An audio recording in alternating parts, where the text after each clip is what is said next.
What's good, everybody? It's your boy, Mr. Analytical, and I got a special guest today, DJ OD. What's good? What's good? What's good with it? Today, your boy PL Lot, aka Brick Slinger. He's not here, obviously. He's on he has a day off today. He will hopefully be back next week. Hopefully, if he likes Chicago too much. Um, anyway, man. I just wanted to ask you a few questions, man. Like, how you start DJing? Man, it's crazy. I got my start my junior year in high school. Mm-hmm. And I was going to Luther North at the time. And shout out to my homie Ronnie Notch, man.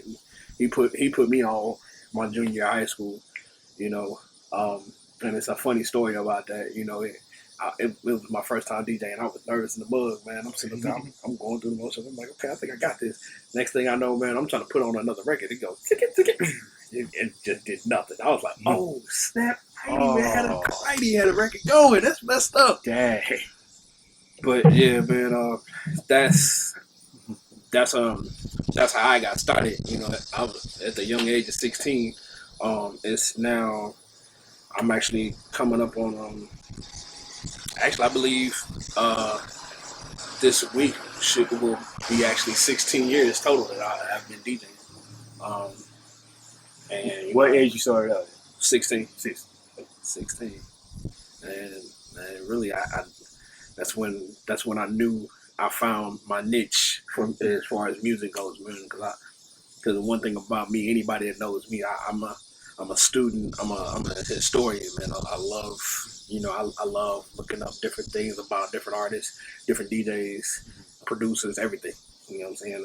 I just it just everything about music is and the culture. Period. Is just that's me. That's who I am. Okay, that's what's up. So, when you first started out, how did you make that transition from spinning actual vinyl records to this new digital stuff? Oh man, that's crazy. It's crazy because I was DJing throughout high school. Even Saints over here was still open back then. I was one of the DJs on the floor, and once I graduated from high school, I just pretty much took a break from DJing, man. I think I took like an 8-year hiatus for real. Mm-hmm. I mean, I was still like, Mm-hmm. working on mixing and stuff and scratching and stuff like that, and trying to perfect my craft. But, as far as like actually getting out and about and DJing, I wasn't really doing it for real because I really didn't have the money. Mm-hmm. And plus, on top of that, I was focused on my career while I was in the Navy. Okay. But once, I think I had came home back in 2007, and I started seeing Serato. I was like, man, what is Serato? Yeah. And I'm looking up, doing my research. I'm like, yo, wait a minute. So you mean to tell me I'm only gonna need 2 LPs, 2 time-coded LPs for that matter? You know what I'm saying? Instead of all these different crates. Oh, let's go, let's get it. You know what I'm saying? Because I mean, it's so easy. I mean, even if I'm not using 2 regular turntables for that, the DJ controllers, they make it so much easier. I mean, all you really need is a DJ controller and a laptop. Some of them even take tablets, iPads, and stuff like that. So man, like it was easy for me, especially when I saw how convenient it was. Yeah. You know what I'm saying? Now, of course, you used to play them little secular songs, man. Like, what was your favorite songs back in the day before you came to the light? Oh man, I was always a cat looking for the stuff that was gonna keep everybody turned, keep everybody hyped. So of course you had to have your little Chai, you had to have your 3-6 Mafia a little bit. I mean, even sometimes you want to mellow it out. Put a little Jay-Z on or something like that. What about Crucial Conflict? Oh yeah, man, come on, man. I was a huge Crucial Conflict fan, man. Crucial Conflict. I was a Bone Thugs and Harmony fan. it was just something about that fast rapping, man. And actually, and the crazy thing is, man, people didn't realize if you had the right tape recorder, you could actually record their songs and slow them down so you could actually hear exactly what they're saying. And everybody used to be like, "How you know what they're saying?" I used to tell people my secret a little bit, but I didn't give too much away. But dang, man, I just gave my secret all the way. Dang. But yeah, man. I mean, I was always looking for them types of tracks to keep the party going or keep everybody on the floor skating and stuff like that. But at the same time, I had to give them a little R&B on too. So a little Music Soul Child got played a little bit. You know what I'm saying? Let's see. Back then P Dub was still secular, so I was playing there. But I always had to slap some Saint Lunatics on some Nelly. I gotta show love to the hometown. You know what I'm saying? So that's great, man. With all this DJ stuff going on, do you feel like you was in competition with other DJs, or you ever competed against other DJs? Back then, I would say, honestly, even back then, even now, I would say not really. Oh, yeah. Like I always wanted to get to that point where I could be in a battle, because the competition was always it's something that I always thought that could help expand my skills. You know what I mean? But it's just one of them things where I'm like, that's why they got YouTube now, where I can just basically learn how to do different things and stuff like that, how to do the different tricks and stuff like that. If there's ever a battle that comes along, I'll take anybody up on a battle, man. I ain't gonna never back down from a DJ battle. But I don't think it's enough real. I don't think it's enough Christian DJs around. I don't think Christian DJs would actually really get into the battle. Secular, man. I just couldn't see myself doing it these days. Yeah, because I see only a handful of DJs. Like, I think there's like literally like 3. You, DJ G, and Chosen Boy. Yep. Man, they're the only ones I've been seeing. So, now that you switch over to this smaller subgenre as far as mixing and stuff like that, do you find it more difficult to play certain songs? That's a good question. That's a good question. Yeah, I do, because I get people who ask me, about crossing over, doing playing stuff that's not Christian and stuff like that. And it's crazy you mentioned DJ G, because me and him had a talk not too long ago, and when it comes to being a Christian DJ, we don't want to compromise the gospel. Right. You know what I mean? We want to, we want to make sure we keep things tasteful, but more importantly, keep things God-centered. You know what I mean? So, it's very difficult. Like, very difficult. Like, because you don't want to, especially when you have newcomers coming to your events, you don't want to give up the wrong impression of definitely being like a Pharisee. So definitely. So what type of Christians you play, like the Trip Lee or the? Oh yeah, most definitely. Oh, most definitely, man. I mean, Trip Lee stays in rotation. K Drama, I got to keep him in rotation too. But for me, lately, I've been trying to get more to all our local artists, like your Mark Ants, your STLians, your Rios, your C Micahs, your Toys. You know what I'm saying? Even the laborers. Shout out to Pierre Lott, Father Crop, my boy Dre, man. All y'all, man. Y'all doing y'all thing, man. Let's see, man. Who am I leaving? I don't want to leave nobody out, man, because I don't want nobody coming for my head. Let's see, Bishop Nelson. Yeah, I can't forget Bishop Nelson, man. Robert, and man, yes, big bro Robert Dean. Yeah, way too many. Shoes, man. Yes, it's so many of them, man. Because I feel like and it's crazy you bring that up, because I'm gonna keep it 100. Like I feel like with Christian hip hop in a general, like it's so many artists out there, man, that are just, it's like, okay, you know what, I got this lane, let me stay in this lane instead of, okay, it's a whole world out there that I'm not really exploring for real. And you know what I'm saying? I mean, I'm not saying that it's newcomers like that. It's cats that's been in the game like that from the get, that's doing it now. Like it's crazy when you see a somebody like Flame, you know, that has stayed consistent with his message from beginning to even now. Even Jay Sign stayed consistent with his message from beginning to now. A lot of people talking about Lecrae and how they feel like he watered his message down. But the thing is, I look at it like this, and it's crazy because shout out to Mike Real too, because I talked to him a couple of weeks ago. Me and him talked, and I told him, I said, I'm gonna be honest with you, man. I think what Lecrae is doing right now, the seasoned vets, the seasoned Christians, they feel uncomfortable with it because they feel like he's compromising. But the thing is, if you think about it, ain't that something that a lot of us had to learn when we first joined the church, when we first, gave our life to Christ, when, saying, things like that. We the Bible tells us to train a child on the way you must go. So we can't sit up there and just throw scripture at people, just constantly just hammer it at them. You know what I'm saying? Especially if they coming from being a lost soul to trying to come into this new light. You know what I'm saying? It's gonna scare them away. You know what I'm saying? So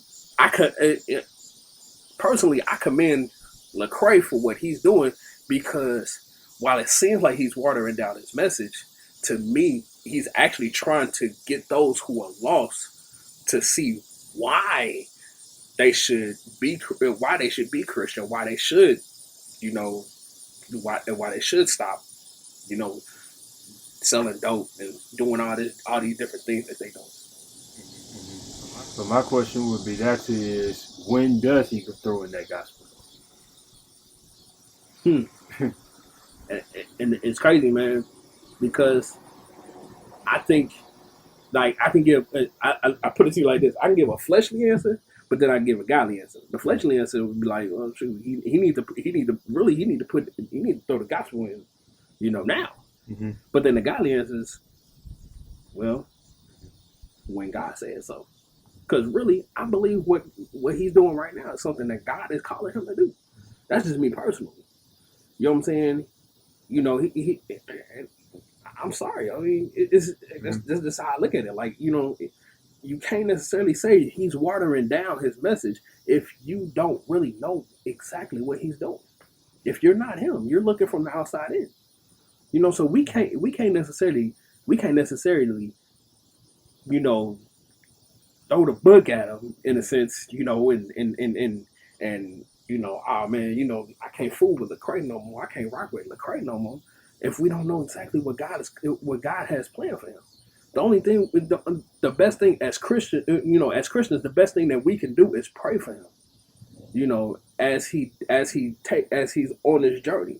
And if he truly is watering down his message, then plead the blood of Jesus over him and plead that God turns him to preaching the gospel like he used to do. I mean, sure, go all the way back, man. Y'all, what, you gonna make me run down that man Keller. Man, go all the way back to his very first album, man, Real Talk. You know what I'm saying? Then go to after the music stops, Rebel. You know what I'm saying? After Rebel, he had Rehab the Overdose. Those bodies of work. It was nothing but Jesus, Jesus, Jesus, Jesus, Jesus.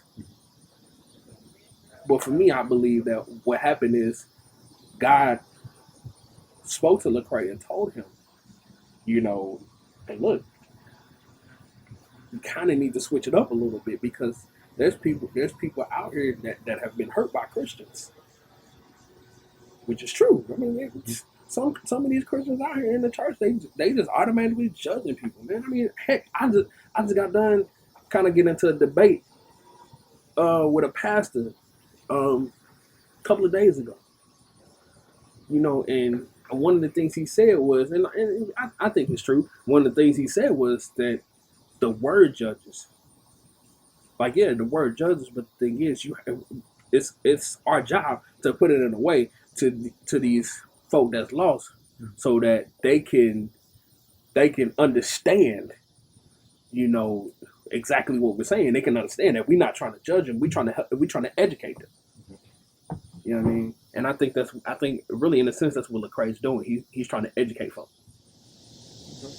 Because as far as judging, when you read Romans, man, it pretty much says to judge yourself, because I'm a firm believer. Thank you. I'm in a firm believer in you are your best judge, jury, and execution. Yeah. Nobody knows you better than you besides God. Yep. I So, agree. even though I might disagree with what Lecrae is doing as far as the method, I think he's in a better place as far as him is concerned. Yeah. But how did you feel when he decided to sign his whole label to Columbia Records? Now, see, here's the thing, because I did a little more digging on that one. Mm-hmm. In actuality, they're not signed to Columbia Records. It's a distribution deal. Oh, so it's not a label deal. Yeah, no. Let's clear it up. Let's clear it up. Let's clear it up. Because if he signed to Columbia, you already know what's going to happen. Right. You know what I'm saying? So it just the message of, you know, get saved is gonna go completely out the window for Right. Nah. Yeah, like I said, I did some deep digging, and you know, Google is one of your best friends these days. Trust me. And Bing. It's Bing too. Yeah, but nah, it's strictly a distribution deal. That's all it is, man. And you know, and it's a good thing, because really, you know, what that does is it helps get their records in more record stores. You know what I'm saying? It gives them a more wider platform to sell their records. You know, I mean, and I mean, to some people that may be a bad thing, but I think it's a good thing, because, you know, think about it. You know, you got all these people there. They walk in there and they be like, "Oh, look crazy. Who is this guy? Or who is KB? And you know, and who is Tadashi? Who is Trip Lee? You know, and then they may actually sample it, and they're like, "Oh, wait a minute, hold on." You know, because think about it, man. These days now, secular hip hop, man, to me, it's more centered around the beats. Mm-hmm. It may as well be, because none of these cats is talking about nothing. Right. Like, seriously, man. Like I was just sitting up there listening to I caught wind of a cipher the Double XL was doing. It was some cats on there. I'm sorry. I'm gonna drop the hammer, like, for real. These cats was garbage. Like, seriously, they was garbage. And what's sad is you had a young white brother. I'm gonna call him a brother, you know, because I mean, straight up, he was spitting like he was one of the brothers, by the name of Lil Dicky, and he was spitting better than them cats. I'm like, wait a minute, hold on. How you gonna let the white boy show y'all out? Man, y'all tripping. And by the way, if any of y'all that out there that are white, Caucasian, if y'all watching this, if y'all take that as being a racist, I'm sorry. I apologize. I'm not being racist. I'm just saying, like, I mean, come on, man. Like, let's be real, man. You can't. It's just sad to me that, you know, so many of these cats out here. I believe they get into the rap game in general with all this different potential, but it's like they see the money, they like, oh well, shoot, you know what? I'm just gonna write whatever, you know. I'll make some nursery rhymes and put it out, you know what I'm saying? And the thing is, even me and my fiance was just talking the other night, and you know, we was just sitting there like, man, how is it that, you know, hip hop in general goes from being so rich, you know what I'm saying, and culture, so rich with all different types of, you know, real lyricists, real artists, to now this. Like, man, I'm sorry. Like, I've said it time and time again, and I will continue to say it. You couldn't pay me all the money in the world to buy any of this hip hop that's out these days today. Like straight up. Like you couldn't pay me all the money in the world to buy a Rich Homie Quan record, Young Thug record. You know what I'm saying? Even if it's just a single, like a maxi single, you couldn't pay me all the money in the world to not just buy it, but even play it. Like, I'm sorry, I can't. No, I can't get with it, man. Like straight up, like I still got my moments where I go back and listen to the old school hip hop, man. Like I was telling my fiance. Matter of fact, we just had this conversation literally last night. And I told her, I say, you know, if you give me just picking out an artist from each era, as far as lyricists goes, if you give me Eric B and Rakim from the '80s, LL from the '80s, you know what I'm saying? You get it from the '90s, you give me a Das Effects or something like that. You know what I'm saying? Or even go further down. You know, go to a group, give me Tribe Called Quest, Nas when he first came out with Illmatic.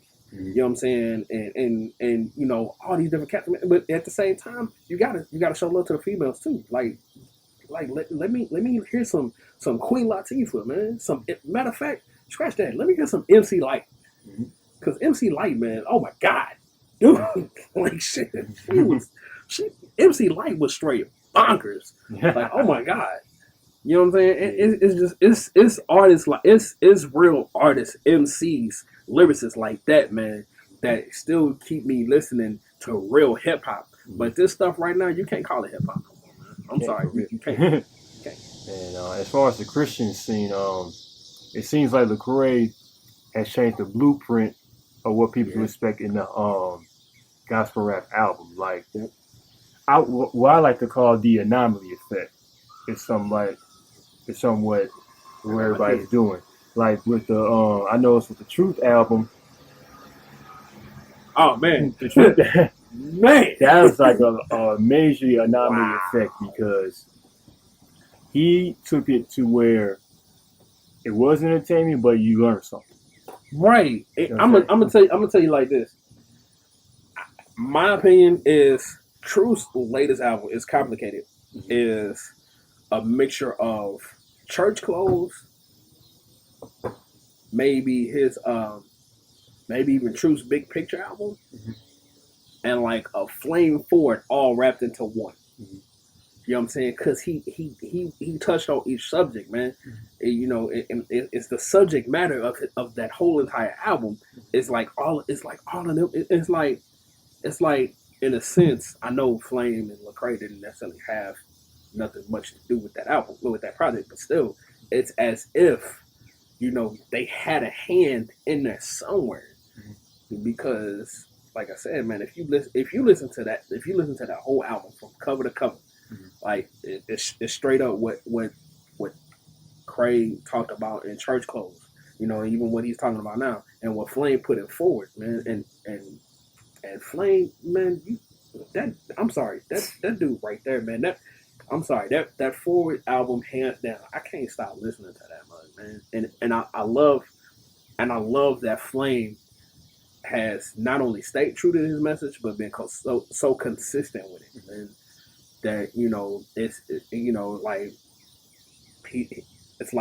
I feel like Flame is setting that bar as far as a Christian hip hop artist. You know, now, and I can't necessarily speak on it that much because I'm not a rapper.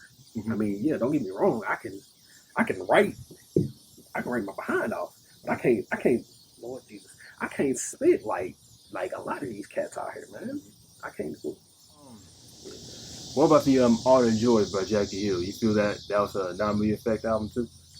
You know what? I'm gonna be real with you. I haven't had the chance to listen to that, man. And Jackie, I'm sorry, because I remember when I first heard Jackie, it was on ST Elliott's Unplugged project. She did Simmer Down. I remember first hearing her on that, and I was like, "Yo, I got to find out. I got to get some of her stuff, man, because she did her thing. But then, you know, when I heard her on Misconceptions 3 on Church Clothes 3, I was like, yo, okay, you know what? All right, Jackie going in. Mhm. Like she went in on that Misconception 3, like straight up. Okay. So, besides music and all these different events, man, like I know you was a family man Oh of yeah. two, and you got one on the way. No, Oh, no, all my kids are here. okay. Well, not here, but first off, I'm getting married in March. Mhm.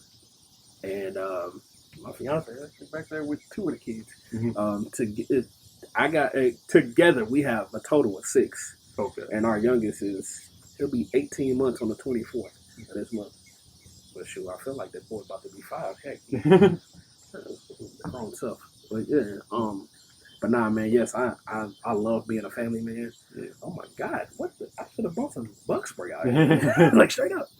But yeah, man. That and that for me is that's my motto. Like God, family, business. Like straight up. That's my motto. Matter of fact, if you can make an acronym out of it, GFB. You know. So yeah. How you juggle all that though, man? Man, I need 2 words, and they're in the Bible: prayer and supplication. I promise you, prayer and supplication, man. You need that every day. You know, I mean, it's a struggle, man. But you know, I have such a lovely, strong woman backing me up 100%. Matter of fact, heck, I'm not gonna lie to you. I was gonna cancel the interview today, but she said if you know women, when they give you that look, you're like, all right. I'm all right. Yeah, she gave me that look. She like basically like, I wish you would cancel that interview. I'm like, all right, baby, I won't cancel it. I'm sorry. So, you know, I made sure I didn't cancel the interview, and you know, but yeah, I mean, that's another thing too, man. When you have a strong woman that's gonna hold you down no matter what, it don't matter how upset with you she get, how much you aggravate her, how much you irritate her, nothing like that. Because I promise you, and she will tell you. Matter of fact, I'm gonna see if she ain't walking up.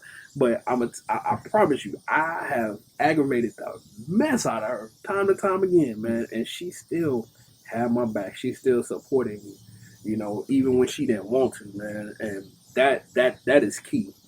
That is key to, you know, trying to juggle all those things, you know, because what she does is, you know, she's being that help me. You know what I'm saying? Even though we're not officially married, but she's already stepping into that role. Scheduled day.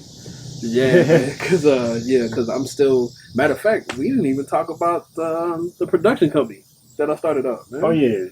Yeah.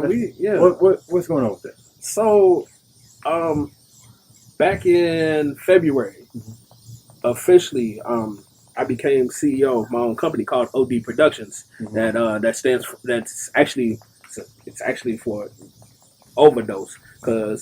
And the story behind that is, originally before I became a Christian DJ, I was aspiring to be a rapper, and I was a DJ. So my DJ name was DJ Overdose. And my stage name, I was like, well, heck, I don't want to veer away from that. So my stage name was going to be Overdose. And it's spelled Ovadoz.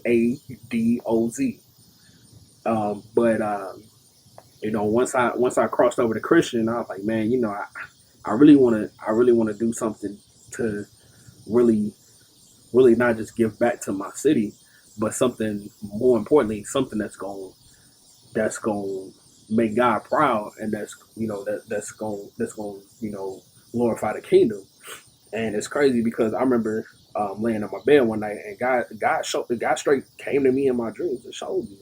I remember as clear as day. I was basically signing a contract, and I'm like, yo, wait a minute, what is going on here? And then before I knew it, that's when God gave me the vision to start my own production company.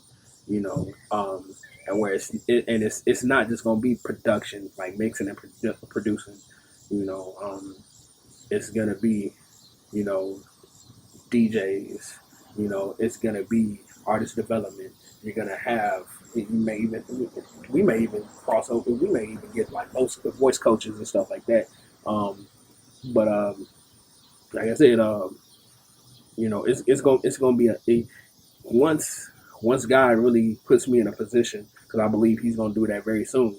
When he puts me in a position to really move forward with expanding the company, like he wants me to do, like he gave me the vision to do it, and then I'm telling you, man, it's going like skyrocket. I truly believe it because of where my heart is with it, and my heart is just taking kids off the like taking all these kids off the streets and giving them a platform that shows them like you can go out here and do stuff tasteful, and respectable and things and still make good money. I mean, we'll even have writers because the thing is, a lot of people don't understand that, and it's crazy because I've been around music a lot my whole entire life. I got a lot of family and friends that are R&B artists, or they've hung out with R&B artists, or been in the studio with R&B artists and things like that, and just picking people's brains and stuff like that. There's one constant that I always get from any and everybody that I talk to is that you make more money behind the scenes. So if you're writing and producing and mixing and mastering, you make more money doing that than you do performing at these shows or DJing and doing all this other stuff, that keeps you in the public eye. So, for me, I wanted to, and to do this, to start this company so that, these kids, or even if it's not kids, even adults as well, they have somewhere they can go to where they can learn how to do these different things, and not only learn, if they want to, they can translate that into a business themselves, and really make a a good if they want to, make a career out of it. You know, so I mean, um, I just want to be able to show people that just because you're you're not out here degrading women and talking about shoot 'em up, kill and stuff, in your music and things. That don't mean you can't get out here and make good money. That don't mean you can't get out here and do something do something great, you know, and things like that. You don't have to be what the world says you should be. The world probably says you were square, something like that. Man, look, Mhm. I'm sorry, ain't nothing square about being Christian. Right.